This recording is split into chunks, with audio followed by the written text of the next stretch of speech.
Good evening and welcome to the webinar for Understanding BVD-Free England. This is part of our hashtag BVD Fortnight campaign, which you can follow on Twitter and Facebook for more information about the disease and the scheme. My name is Lorna Gow and I'm the project manager for the scheme.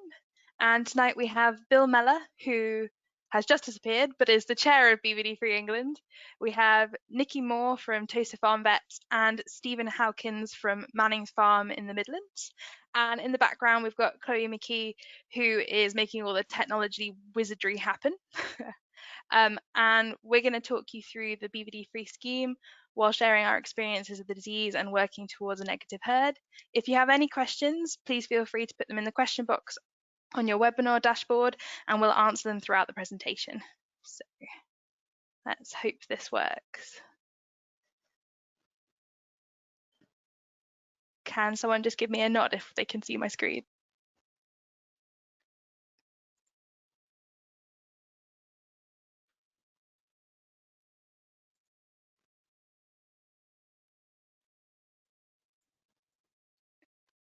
Okay. So to start with, I wanted to just touch on what the disease itself, covering its sources and how it can progress on farm. BVD can have many sources, such as persistently infected animals that are already undetected on farm, movement of PI or transiently infected animals onto the farm, either as a PI animal or as a pregnant animal carrying a PI, through bulls and semen, from neighbours' cattle through boundaries, and embryo transfer, trailers, slurry, or fomites such as clothing or tools.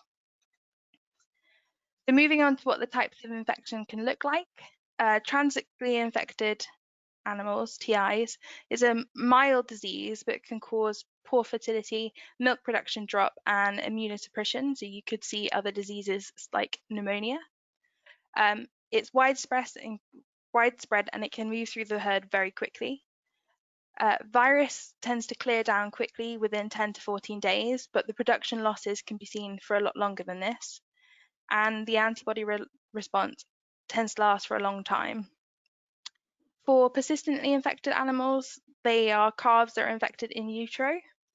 Therefore, they are born, not made, and they will be infected for their life, meaning they cannot be cured. They act as carriers and are deemed super shedders. They secrete the disease through all bodily fluids. They don't produce antibodies as their systems do not mount an immune response to the virus, and they will therefore appear negative on a check test. Some die within 18 to 24 months, but it is worth noting that in previous studies, like the one done by Booth and Brownlee in 2012, that found 38 PIs, they found that 9 of them were aged over 2 years. And it can lead to mucosal disease, which is induced when persistently infected cattle become super infected with the cytopathic version of BVD.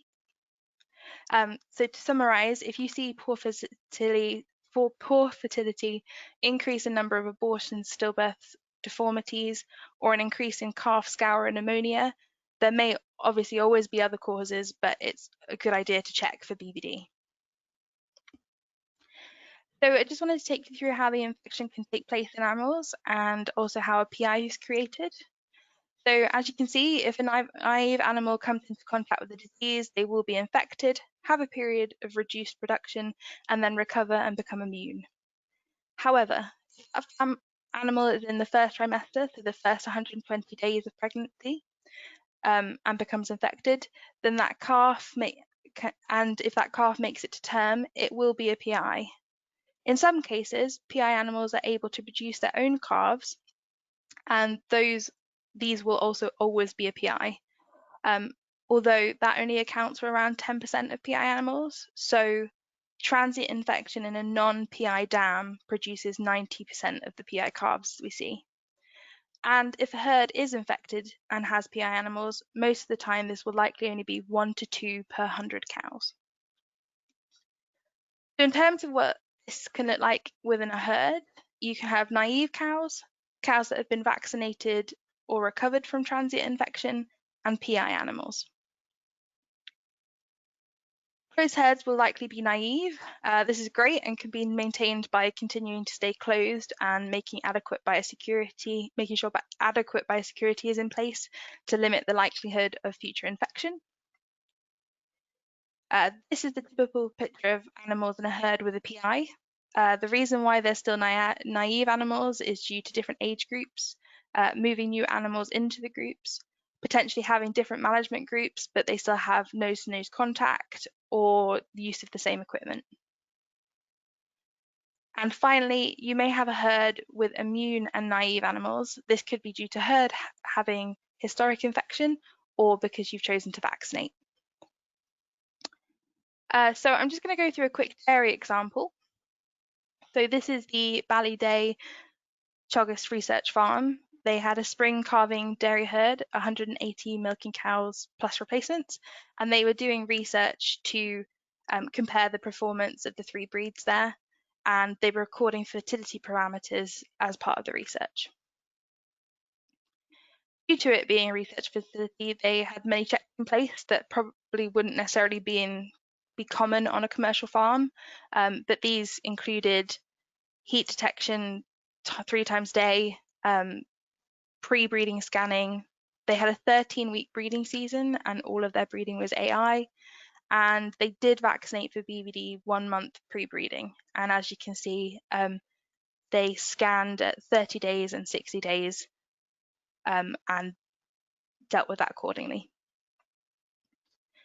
So then they came to the breeding season in 2008. This progressed as normal until lower pregnancy rates were seen at the 30-day scans, which was as low as 20% in pregnancy in 3 of the research groups, and large number of embryo losses were recorded at the 60-day scan, which was as high as 20% loss in many of the research groups. You can see the drop from previous years in pregnancy rate at first service and the increase of serves per cow, and that to get a comparable number of final in calf rate, they had to lengthen their breeding season to 15 weeks. What happened? In 2005, 12 Jersey maiden heifers were purchased and they did all test negative for BVD. And all produced calves in 2006, and these calves were not tested for BVD. These calves did show poor health but were nursed through. 3 of those calves then went on to be included in the 2007 breeding season, 2 of which went into calf and also were moved into the contact with the lactating herd. Of those 2 animals, one died due to complications in calving and the other produced a supposedly healthy calf. On reflection, the reproductive losses had mirrored the path of the 3 animals through the research groups. When they were tested, all 3 were confirmed to be PI animals, and consequences of this were seen through the following seasons. Due to the scanning regime and this being a research facility, they were able to work out what the outbreak had cost them. As you can see, when they took into account the impact of extra bedding, the reproductive loss, lengthened breeding seasons, and the cost of disposal, it amounted to €15,440, which at the time was around £13,000. It's also worth noting that this doesn't account for the secondary disease costs for the young stock, the reduction in milk yields, and the reduced reproductive performance in the heifers prior to the detection of the PI animals. So despite this facility vaccinating, having the facilities to detect early and action quickly, they still had massive losses, and this would likely be worse on a commercial farm. So lessons learned is know your BVD status. If you don't have active infection, then at all costs keep it out. And if active infection is there, implement a control program to include testing of calves. Which leads me on to the scheme. I'm going to hand over to Bill for a second so that you can hear about his experiences and the conception of BVDFree England.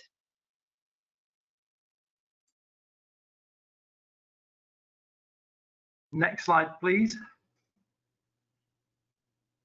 Good evening, everybody. I'm Bill Mellor. I'm a suckler beef producer from Greater Manchester, Stockport. I have a pedigree herd of Simmental cattle, about 80 stock, and I also breed some sheep for finishing as well. I'm the chair of BVDFree England, which is comprised of basically the industry working together. So we've got a National Farmers Union, the Livestock Auctioneers Association, British Cattle Veterinary Association, Holstein UK, and the NBA and AHDB. So we're all working together to try and get on top of BVD. It's basically signs of the industry is all working together. My involvement is, I got very involved about 2014. I've actually understand BVD because when I was developing my pedigree herd, I also used to fatten cattle at the same time, and I had a naive pedigree herd, not knowing any better, and I had a BVD abortion storm and trouble for about 3 years of very low fertility, calves not doing well, and losing a lot of money at the same time. Once I got assistance from a vet who was a little bit old-fashioned at the time. We tested everything. We found a PI that we'd bred. We removed that. We tested everything on the farm. We slowly stopped buying in, and once we clear the farm of it and run a closed herd, life farming became much more enjoyable and more profitable. And that's where I am now. But you need to know your herd status. Come to the next slide, please.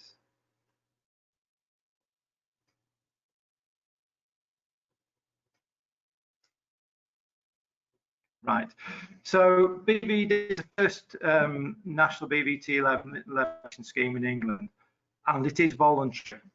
In Scotland, in Ireland, they have mandatory schemes which are supported by government. We haven't been lucky. DEFRA keeps telling us, the industry, it's an industry problem. It should be the industry that sorts it out. Fair enough. Why should the taxpayer pay to get shut of a disease in cattle, which is not zoonotic? It doesn't infect people. Government will have to stand up one day, I hope, because elimination is possible. It's been done through a lot of Scandinavia.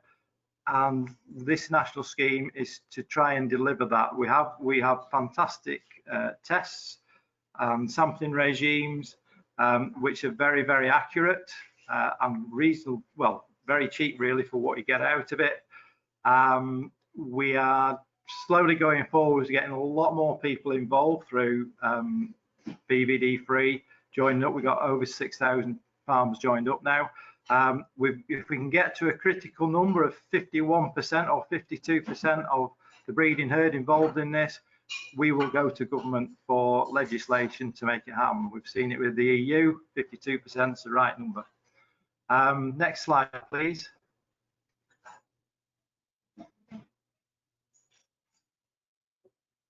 So it started from the Cattle Health and Welfare Group quite a long time ago, 2012, I think. I wasn't involved then, but it was then BVD was identified as a priority for the cattle, and I got involved in about 2013. It was run, a lot of academics involved, but they didn't really understand the basics of what happens on a normal average livestock farm, suckler farm, finishing farm.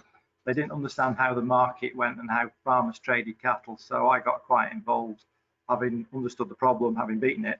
And we put forward slowly with the industry, got together and put forward a national eradication scheme.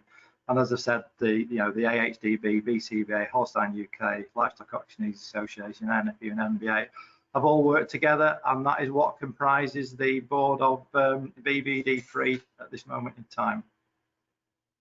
Next slide, please.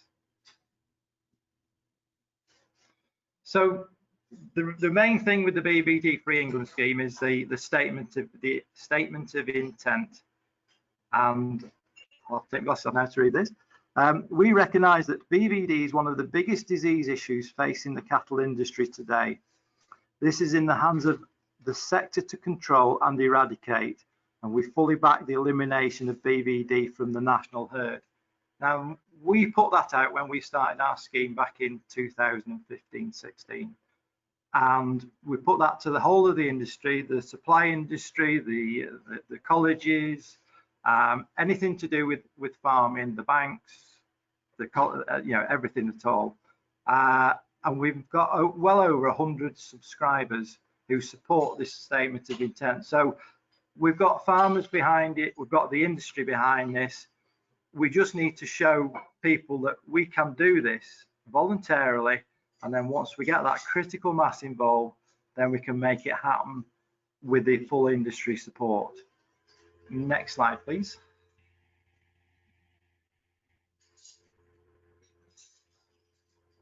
Right, so this is where we're up to. This is the latest data. So we've got 6,040 registered holdings. That represents 709,096 breeding cattle, 38% of the national herd. And we've got 276 vet practice involved. So we're getting there. It's been slow progress because we did start in, we've been going 4 years now, July 2016 we started, but we're getting that critical mass. We've got a very functional database so that farmers can go onto the BVD-free database, and if they're thinking of buying some cattle from a farm and want to know the status of that herd's registered BVD-free, whether it's BVD-free or not, or whether it's checked, accredited and registered on the BVD-free, they can find all that information by putting in the CPH number of that farm they want to buy cattle from, and if it's on our database, it'll tell them that the status of that herd. And if you're just buying individual cattle, again, you can put individual tag numbers in the database. It's all on the front page, all very simple, accessible to all at no cost. Next slide, please. I'm not sure I've done now. Brilliant, thank you, Bill. So I'm just going to take you through a bit more about how it works and how you can get involved. So joining the scheme is actually free, but we do have small charges that are made to upload results onto the database. So that's 25p per test for the antigen test results, so for the tag and test, and 50p per test for antibody test results, so the check testing blood results. We use that to cover the cost of improving and running the national database and the BVD-free help desk, which is accessible through our website, and you can ask us anything you want to know. So next, once you've made the decision to register, you can do this by filling in the online form at bvdfree.org.uk and just in the red circle there. When you do this, you agree to actively engage in BVD control in your herd, report all testing results to the national database, allow us to display your herd or individual animal statuses through the website. We don't show personal information, and this is only for the status and not all of your test results. And you agree not to move PI animals other than directly to slaughter. So once you've registered, and you can then begin or continue your journey on your farm, we recommend using AHDB, which comprises of first assessing the level of biosecurity and disease risk on your farm. This comes down to the size, location, and herd makeup that you have, and we have suggestions on our website for different types of herds. And at this point, it's ideal to involve your vet in the conversation. Next, we move to define. So this is all about testing to find out what the status of your herd is. So you can test for virus, so the antigen testing. You can do that through tag and test for the tissues, or you can do it through blood and milk. Or you can test for antibody, so that's your blood check tests, and you can also do that through milk. And at that point, all test results are uploaded to the national database. Next is action. So action planning for the control of BVD on farm. If you have PI animals, this stage will mean a PI hunt using antigen testing to make sure all PIs are isolated and culled from the herd. And once you've got past that, or if you're lucky enough to be BVD free, then this step will be about biosecurity action planning. You may also choose to vaccinate to help safeguard your herd. There are a few types out there, and some come in 1 doses or others in 2, and this can cost between £5 to £6 per animal annually. And then finally, you move into monitor. with annual status check and maintaining biosecurity. This will also allow you to move on to applying for and maintaining the BVD-free test negative herd status. This is achieved by completing 2 years worth of tissue tagging young stock or 2 consecutive negative antibody check tests. I mentioned bulk milk tests earlier. These are great for monitoring your situation, but due to their variability in herds that have historic infection or vaccinate, we're unable to use them to grant negative herd status. As Bill just mentioned, you're able to see on the front page of our website that you can put in animal tag numbers or CPH numbers, and it'll bring up the statuses for you to see once you've input them. And I'll just take you through what you might see if you did that. So for individual statuses, you can get the tested negative status. You can get the presumed BVD virus free. So those are for dams that have had a calf test negative. You can get the positive, and it's also worth mentioning at this point that if you were to test and have a PI in herd, once you've culled them out, you can let us know, and then we'll move them so that this is actually positive but marked dead. And then the last one is that you have status unknown. This is for animals that we might have on the database that maybe have done the check testing and therefore can't have an individual status. And then onto the herd statuses. So you also heard Bill mention checks. We view that as the gold standard, and if you already part of the checks, one of the checks health schemes, then if you let them know you're part of BVDFree England, we can display that status on our website for you. Then you can get your BVD-free test negative, and then finally you get the BVD-free not negative. That doesn't mean there's an issue on farm. It could just mean that somebody's quite early in their journey.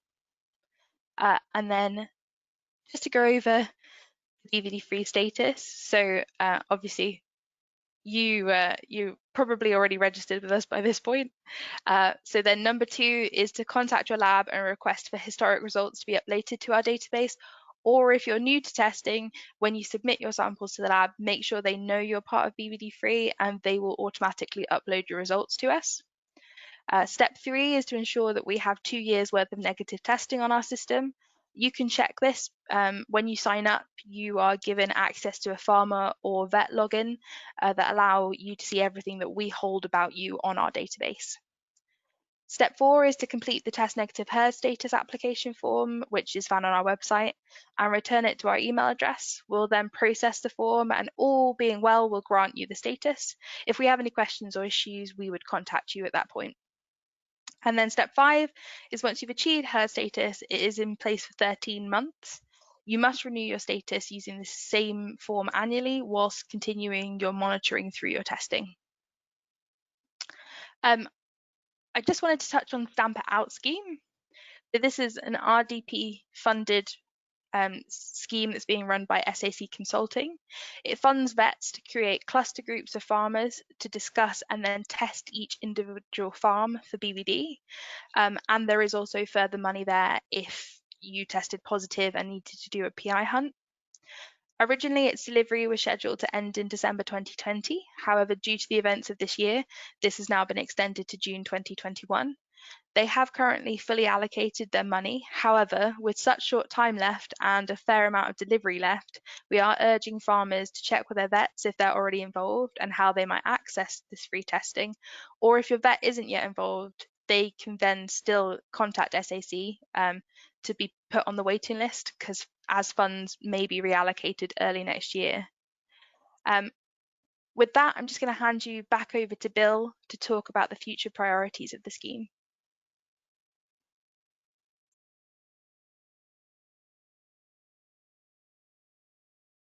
I'm unmuting myself now. Yeah, so far so good, but under the BVD Stamp It Out campaign run by SAC, their target is 50% of the breeding cattle. So we want all those cattle that are signed up for the SAC scheme, we want those to also join BVD free, or else that just makes a mess of things. We did ask that to be part of the conditions of having the vet out and all your costs covered for your vet fees and your testing fees that they had to, but DEFRA being DEFRA wouldn't allow that. We've also sort of asked red tractor standards to see if we can have BVD as one of their standards. We've succeeded in the dairy sector. Dairy farmers who are of which nearly all dairy farmers have to be up to red tractor standards and inspection. It is now part of their itinerary that they have to be doing something to look into and control BVD on their farm. I think it's just a little bit woolly that it doesn't define that they have to be a member of BVDFree. They can be part of a vet practice that's running a scheme, but we advise everybody to join BVDFree. On the beef side of things, a little bit more complicated. It is a recommendation on the red tractor standards now that they join a national BVD scheme. It's only a recommendation, and we mustn't forget that on beef and lamb red tractor, we've not got whole life assurance, so we are missing some of the suckler herd on the red tractor standards, but within time that might change. We're looking at further funding opportunities. We've got the animal health pathway being talked about, which is looking at improving animal productivity. Also engaged with that is the new environmental land management schemes, which are being developed at this moment in time. Hopefully not too complicated and they're doable, but there's an animal health productivity part of that, and it looks possible that there might be grant funding available through that. How all this is going to gel out, nobody just knows yet. There's a big everybody's discussing it between themselves. I want just one answer, please, and what's exactly going to happen. So, if anybody's listening who can push things in a sensible direction rather than talking around in circles, it will be appreciated. Ultimately, once we've shown that the industry can deliver on BVD-free, and we get in there, we will need legislation, because the farming sector, especially on the livestock sector, is very fragmented, very variable, very different sizes, and we will need that stick at the end of the day to make farmers engage with it. And as in Scotland, if you don't know your herd status, or if you've got a positive status, you must test every individual animal that leaves that farm if it's going to live. We're going to have to go down that route, and if we want to beat BVD, we need legislation, but we're getting there. Hopefully another couple of years we will be there. Thank you. Brilliant, thank you, Bill. So I've just got a couple more further resources there. These slides will be shared after the presentation when the recording of this is also sent out. But now I'm going to hand over to Nikki and Stephen to talk you through their experience with the BVDFree England scheme. Lorna, can I just interrupt, because we've had a couple of questions just come in? Yeah. So the first one is advice provided for the type of tests and vaccines that farmers can use? Yeah, we've got some information on our websites, but we'd also really recommend you talk to your vet, because certain things would suit certain herds better. Obviously, you're all individuals. Thanks, Lorna. And the next one is, could you just recap, this person wants to know where they can find the test negative herd status from, please? Is that whether somebody else already has it, or whether the form? The form, please. Okay. Bear with me a second. I might be able to bring up the website. So on the website page there, you can go on to download forms, and you've got the BVD-free test negative herd status application there, as well as the registration form if you wanted to send us a hard copy of that. This is because we had the COVID situation this year, and that was just if people couldn't get on farm to test, so you could send both in. But to be fair, most of the ones we've seen so far, people have been able to test. So hopefully that answers that question. Oh, thank you. And the final question before we move on is, as a closed herd vaccinating for BVD and blood testing, if after the 2 years we have negative results, do we need to repeat the testing annually? Yeah, it's a really tricky disease that you can have everything covered from a biosecurity point of view, but it can slip in. So we do, to maintain that herd status, we do require you to keep testing. Thanks, Lorna. That's it for questions for now. Brilliant. So we'll hand over to Nikki and Stephen.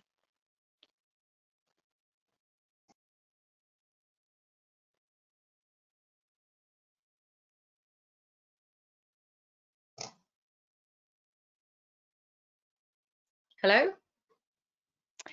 Hi, Nikki. We can see your presentation. Perfect. That's just what I wanted to know. So yeah, good evening, everybody. My name's Nikki Moore. I work at Toaster Farm Vets. We're based in Northamptonshire. We are a 7 farm vet department in a mixed practice. Apologies, there's only 5 in the photo due to COVID this year. We obviously haven't managed to take an up-to-date photo of the other members of the team.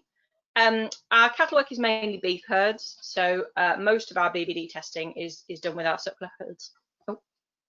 And we started a BVD programme encouraging all our herds to test in 2013, and we're delighted and really proud that 55 herds of ours at the moment have a BVD-free test negative status, which is about a third of all of our breeding herds. So I thought that perhaps it would be useful for us to go through what we might go out and say on a farm when we first start talking about testing. So certainly part of the defining herd status part of AHDB. And what we really want to do, it looks like a lot of questions, but all we really want to do is make it easy. We want this to fit in really well with the herd. We want it to fit in with management systems. So a few questions to make sure we get the best test for the herd and that's as easy as possible. So we might talk about when's the best time to test. So certainly if we're thinking about doing check tests, can we fit it in with a TB test? So in Northamptonshire, we're on annual testing, so that quite often fits in quite well. But certainly can we do it during housing when we haven't got to chase cows around the fields? That's always an advantage. And obviously tag and test is part of a management tool anyway, so should fit in nicely too. In order to do a check test, we need to know what young stock are about. So what age are they sold? Are we going to have 9 to 18-month-old animals on farm? Or are they sold earlier when we might have to think about other things? We're delighted when herds are vaccinating. We think that's really important, but perhaps we need to work around that with our testing. Or do we use pneumonia vaccines which contain BVD? Not a problem for testing, but does mean that we often have to leave a few months after a vaccination before we can test. So just something to know to be able to get the right testing at the right time. It's useful to know the size of the herds. We'll talk about that. Certainly in smaller herds, often tag testing or individual testing of calves works best. In bigger herds, check testing is often the most cost-effective way because we're only testing those sentinel animals out of a group. So for big groups, that works really well. We will talk about costs, as say tag testing. If you're testing all the individual animals, that is a cost per animal, whereas check testing, as say, because we're testing less of a group, it can work out more cost effective. And we also want to talk about the herd and what their aims are. So certainly, as we talked about earlier, pedigree herds might want to be part of a check scheme, certainly to attend breed society sales and shows. Commercial herds, if we're selling on fattening animals or commercial replacements, BVD-free is absolutely perfect. We were delighted when this came in because it came all our herds who were doing this testing anyway, a way to get involved and also to work towards this herd status, which is brilliant, gives everybody the credit for the testing that we want them to do. We'll talk about the BVD history on farm. So if we think there might be any issues, that might lead us down a tag and test route to start that PI hunt to see if there's anything about. And we also, what people want to do as an owner. Do you want to do tag and test or check testing?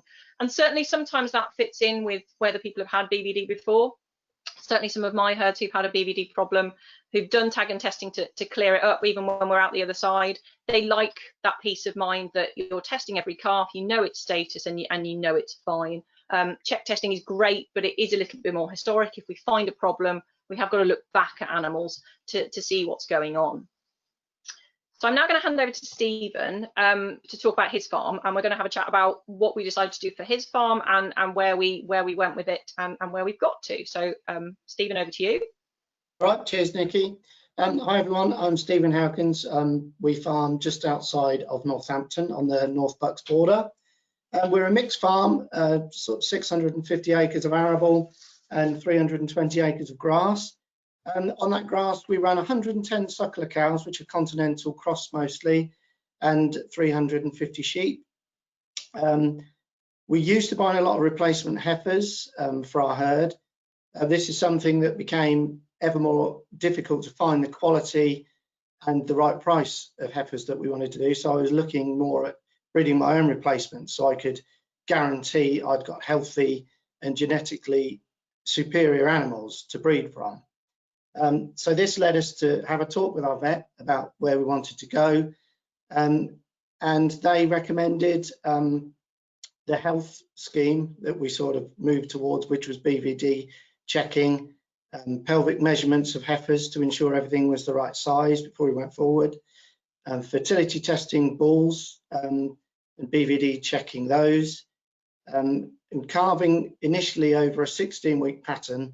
I wanted to move that to 10 weeks so we can block, wean and vaccinate and set all our young stock to market around 8 months old, but as a uniform group, which would then be more appealing to buyers at market looking to fill their store sheds. So from that, we keep back 20 heifers of our own for replacements. At the moment, the herd is 60% homebred.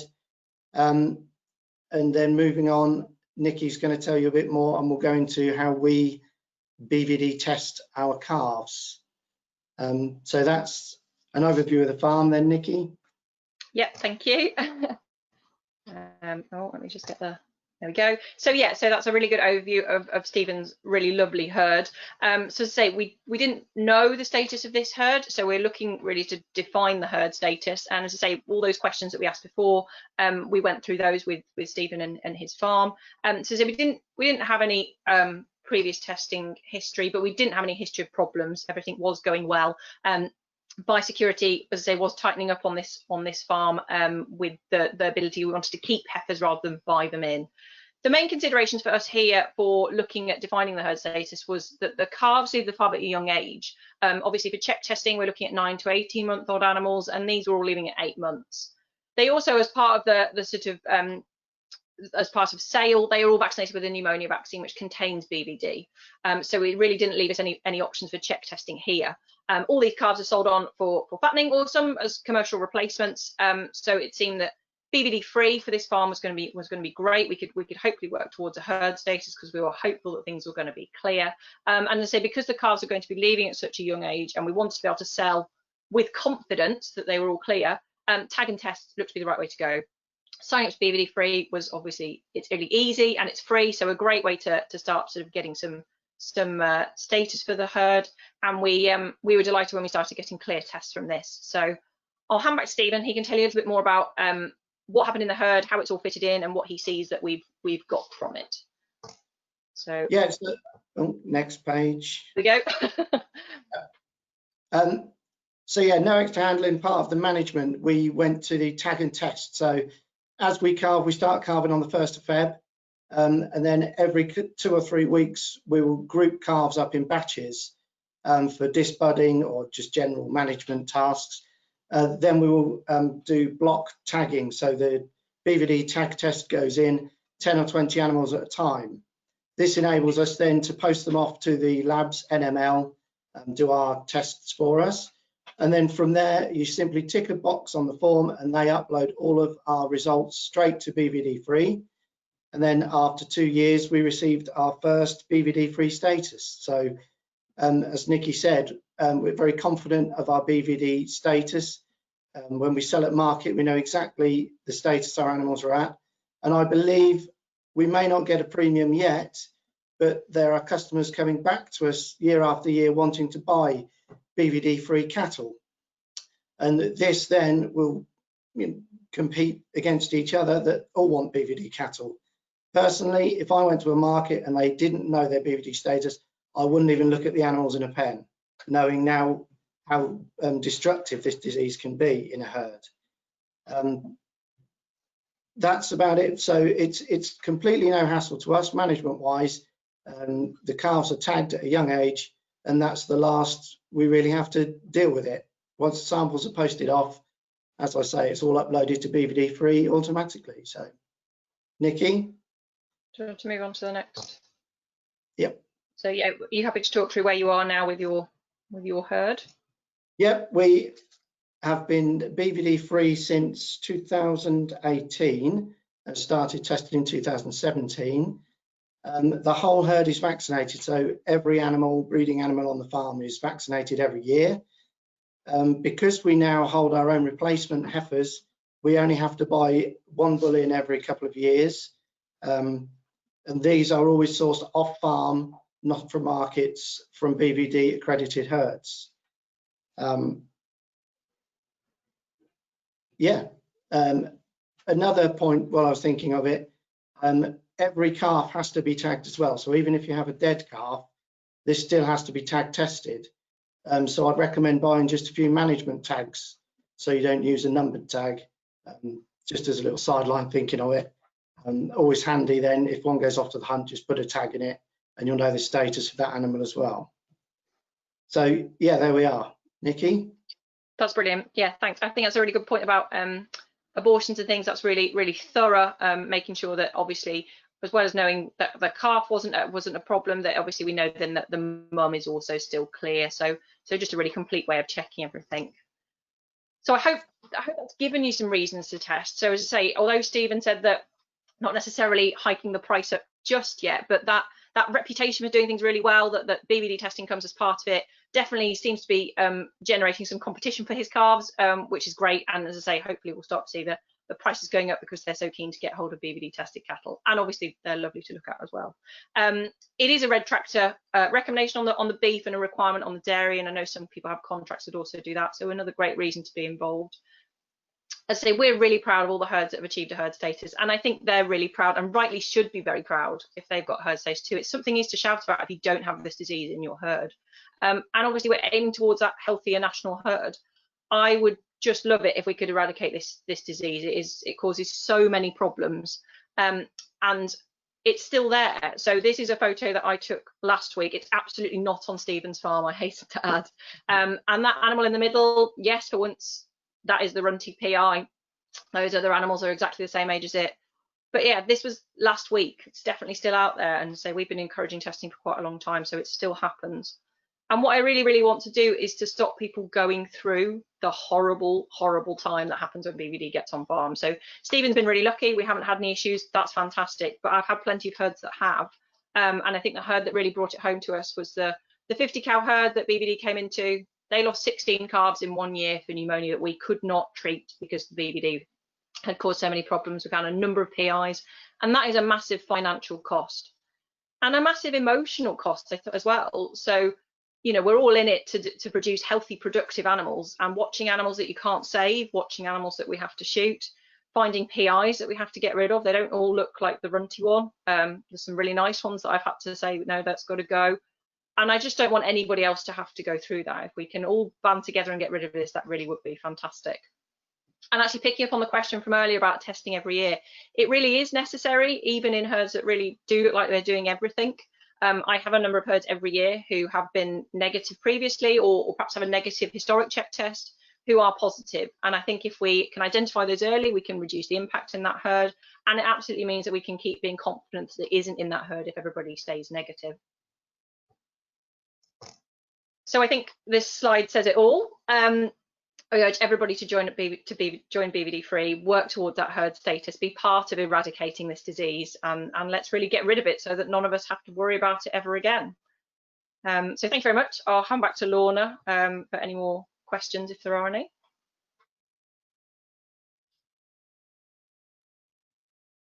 Thank you both. I think there's a couple coming through. I think Chloe's going to read some out to us. Hi, yeah, we've got a few questions. So the first one is, from a cost point of view, why would you tag and test as opposed to blood testing? So is that, so it depends on the herd. Yeah, I was about to say, it depends on the herd. So obviously in Stephen's herd, we didn't really have the option to do the blood testing because the animals had all left. I suppose we could have perhaps done replacement heifers, but the problem with that is if we found a problem at that point, we may have already sold on PIs, and actually then Stephen's got less replacement heifers and we can't pick any more. So I think it depends on the herd and what situation you're in. And I've got other herds who could check test and just prefer tag and testing because it's that confidence immediately to know that that animal is negative rather than having to wait for a check test. So everybody will be different, and it's to some degree it'll be farm circumstances and to some degree personal preference. From my experience, I do actually tag and test. We have about 30 breeding cows. It's actually cheapest for me to tag and test every calf than it is to take bloods off the management groups, because obviously I can do tag and testing myself without involving the vet. I have to tag the calves anyway, so it's no extra work. And if you add up the cost of the vet coming to take the bloods and things, there's, you know, it depends on the size of the herd. You've got a big herd, yeah, it'd be cheaper to do check tests. But I do like to know when a calf is born that it's free from BVD. Gives you confidence. Thanks both. And the next question is for Stephen. Did you blood test any cows at the start of your BVD journey, or all tag and test calves? When we first started, we did blood tests on a random selection of 5 animals from a herd, from a group. And that was how we got into it, realizing that we'd be better off tag testing every calf, just so we knew where we're at right from the word go. But the blood test was the way, just to sort of dip your toe and just see where your herd was at, and then from there do a more thorough tag and test approach. Thank you. And the next question is, are animals that are imported from abroad tested for BVD, and are they tested within the same parameters as the UK? For example, Yoni's results differ dramatically.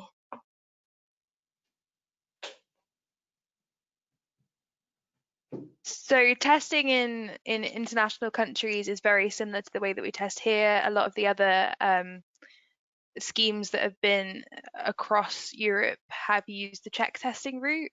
As for if they're tested on the border, no, unless you request it. Thanks, Lorna. The next question is, at the presentation, at the start, did you say the Jersey heifers were tested and then later tested and found to be PI? Could you just recap that one? No, the Jersey heifers were tested and then they calved, and the calves weren't tested, and it turned out that the calves were PIs.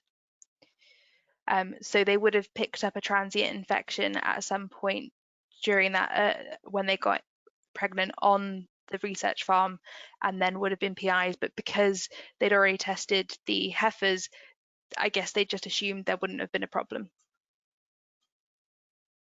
Okay, thank you. And another question here is, how old does the animal have to be before you can get an accurate blood test result, please? Do you want to take that one, Nikki? It depends what type of test you're doing. So certainly the recommendation for check tests is over 9 months of age, and that's because we're looking for antibodies, and younger than that we can have antibodies left over that they've got from mum. You can go down a little bit further. I think if you don't have 9-month-old animals, you can sometimes go down to 6 months, but it runs the risk of having some of those maternal antibodies present. If you're doing virus, then certainly for blood testing, then generally you can go down to day old, really. The costs vary. I think under a month old, sometimes the lab tests are a bit more expensive, but over a month old, yeah, very reasonable to do virus testing, blood testing on calves. Thank you. And what type of test is the most commonly used by farmers in England? Is it milk, tissue, or blood? On our database, we have a considerable amount of farms actually tag testing, but by far, probably overall, is probably the check test, so the blood test for antibodies. Yeah, most of my herds would be check testing. Thank you. The next question, Stephen mentioned testing purchase bulls. Is AI safe?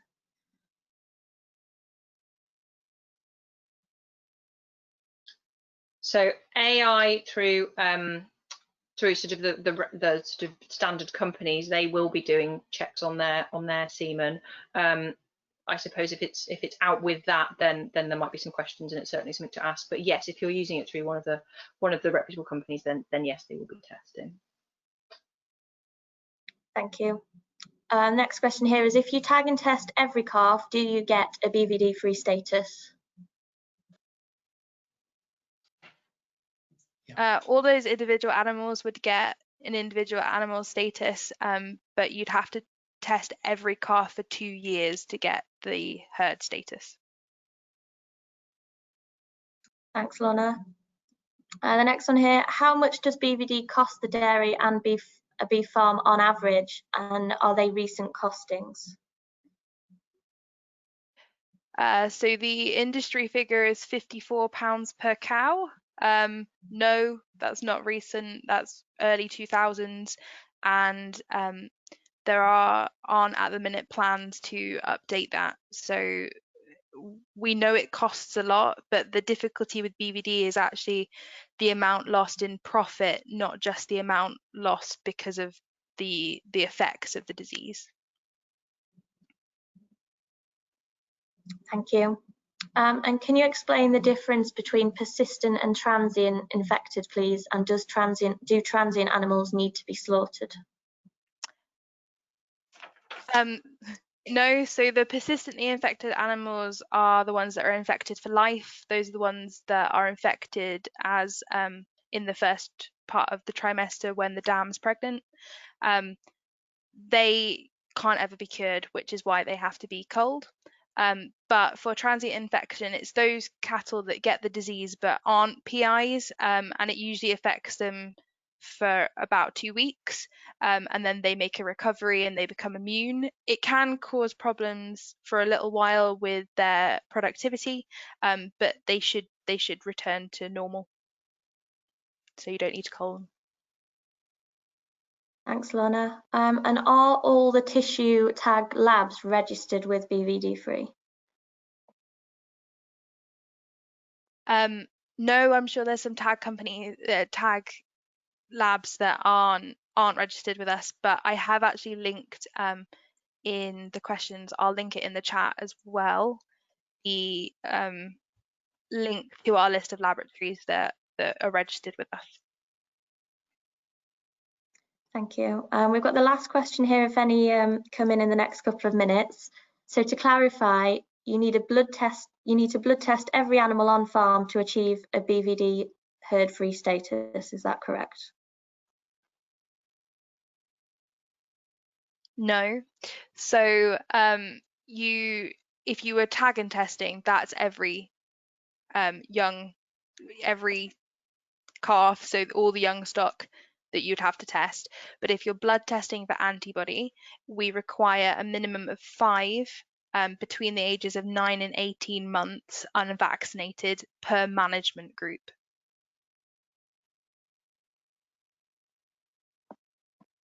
Thanks, Lorna. We have reached the end of questions, so I'll leave to you to wrap up. Great. Thank you for listening, everyone, and we hope you enjoyed the webinar. After it ends, we'll send you some additional information and the link to this recording. And that just leaves us with good night. And thank you to all of our speakers and Chloe for helping us do all of the technical wizardry. Good night. Thank you. Bye. Thank you.